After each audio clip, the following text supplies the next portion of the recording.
What's up, dude? So you can go pretty much anywhere on the internet and find a great recipe for a twice baked potato with cheddar cheese and sour cream and green onions. It's all pretty much the same. And while there's absolutely nothing wrong with your standard American twice baked potato, today I wanted to show you a French technique that takes it from here to right about, I don't know, I'm going off camera with it. Just trust me when I say it truly is a side dish to be remembered and perfect for the holidays. Now let's go! Now, like all good twice baked potato recipes, it starts by baking some potatoes. In today's case, I'm using Russets. You could definitely use another one. These just felt really good and rock hard today. Whenever I'm choosing potatoes, I go for ones that feel the hardest. Those always work out the best. Doesn't matter if you're mashing them, frying them, baking them, those ones are better. Now the next thing I'm gonna do is take this little knife here and I'm just gonna score in just about 1/4 of an inch right around the circumference of the potato. So I'm just going right down the middle all the way around, just slightly in until I meet that line where it started. And you'll see exactly why I did that when they come out of the oven. Next thing I'm gonna do is just hit these with a tiny little bit of oil. You actually don't really need to do this, although it will give your skin a little bit of a better crunch and a better look. But again, you can totally skip it if you want to. And personally, I actually really like eating the skin of a roasted potato, so I like to do a little bit of flaky salt as well, because it just makes it that much better. Now just bang them straight in a 400-degree Fahrenheit oven. And my potatoes took 1 hour and 20 minutes, but keep in mind, these are huge, right? If you have smaller potatoes, it might take 45 minutes, 50 minutes, an hour, something like that. I always keep one of these little cake testers handy. You can always use a thermometer.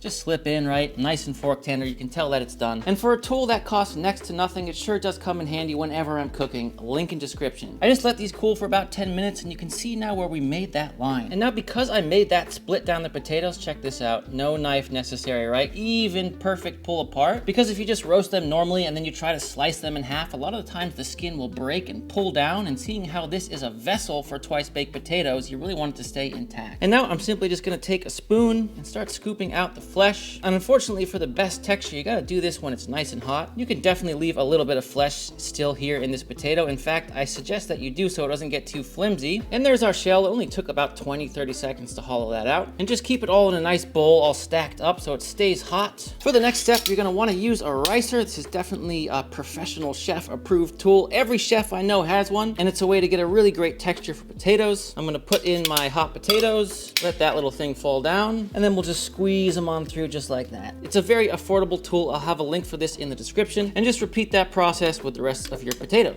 And while that's still nice and hot, we're gonna go ahead and add in our butter. It's unsalted butter, and I'm just gonna work that in. If you feel like your potatoes aren't hot enough, you could always microwave those a little bit before, or even now you could do it, although there should be plenty of heat in here to melt this butter. I'm gonna give it a good mix, and then I'm gonna let it sit for just like 30 seconds to warm up that butter before I remix. And there we go. We'll go ahead and keep mixing. You can see that butter's really melting through now. And you definitely want to try to not overwork your potatoes too much so they don't get gummy. At this point, I'm adding some rosemary salt. If you know, you know. And if you don't know, I will put a link to that video and recipe in the description. It's just a homemade seasoning we make on the channel. It has rosemary, sage, garlic, and lemon zest. Absolutely delicious and perfect for the holidays. And some Sergeant Gilbert reporting for duty. That's just freshly ground black pepper.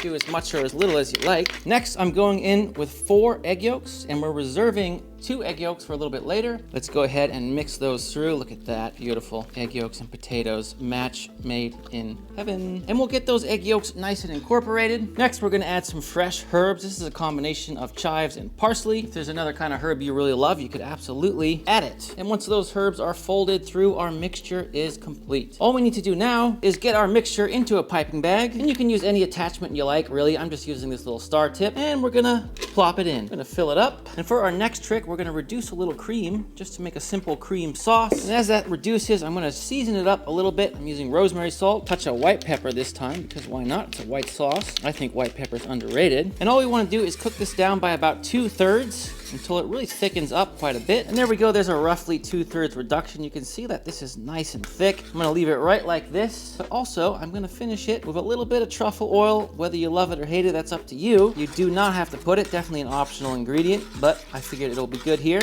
So I'm gonna stir that in and set this aside. Now before moving on, we're gonna take our 2 reserved egg yolks and add 2 teaspoons of milk and simply whisk to combine to form an egg wash. Now to finish, we're gonna take one of our skins and first pipe a small layer just in the bottom like that. From here, I'll start on one side and I'm gonna pipe 2 layers all the way around to form this really tall border. Looks great with that star tip. We'll seal it off right there where we started. And as you can see here, we have now this wall of potato and this sort of crevasse inside that's gonna hold the sauce and the cheese. Next step, we're gonna take some of our egg wash here and just carefully brush those sides. Because we don't have cream in the eggs, you can actually do this while maintaining your pattern you got from the piping tip. So we'll just gently go all the way around the potato, and that's gonna really help give this a beautiful look. Next, we're just gonna add about 2 tablespoons of our cream, and then finally, we're gonna finish by putting in a whole lot of Gruyere cheese. If you wanna use another cheese, you absolutely can. Although I'd be lying to you if I said it wasn't absolutely amazing with Gruyere, one of my all-time favorite melting cheeses. There we go, my friends. That's all she wrote. It's now ready for a high heat broiler. My broiler's been preheating on high heat for about 10 minutes. Let's get them under there. And after 7 or 8 minutes of broiling, they're nice and golden brown and puffed up a little bit, but do keep in mind my broiler is not very powerful. If you have a really good broiler, it could take 3 minutes. Spoon flip!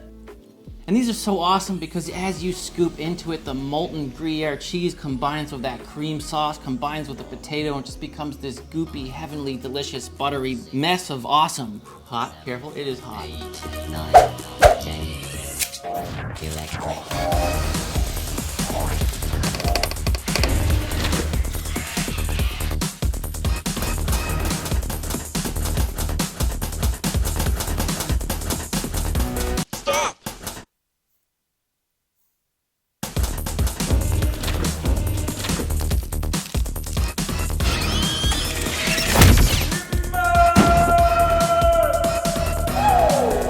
You got this light, crunchy crisp on that edge where the egg wash was on the rim, and then inside the truffle and the Gruyere. And I feel like this is the kind of side dish, like if they served that somewhere, you would go back for the side dish as opposed to like one of the mains. I don't like baked potatoes. I like this. This is like loaded mashed potatoes. So good. Potatoes so creamy. You know, in this type of thing you can incorporate in your diet. You'll get really fit and you won't die in 6 weeks. Yeah, this makes you strong and healthy. That's definitely a perfect recipe for the holidays. We hope you make it. Make it. Make it. Thanks for watching today, my friend. I truly hope that you have a really fantastic holiday season in the kitchen. And if you like written recipes, definitely check out my Master in the Making ebook that will be linked in the description. And if you want to keep learning today, potatoes truly are the gift that keeps on giving. So here are 2 more incredible recipes that I know you will love. Until next time, you know I love you and I'm out.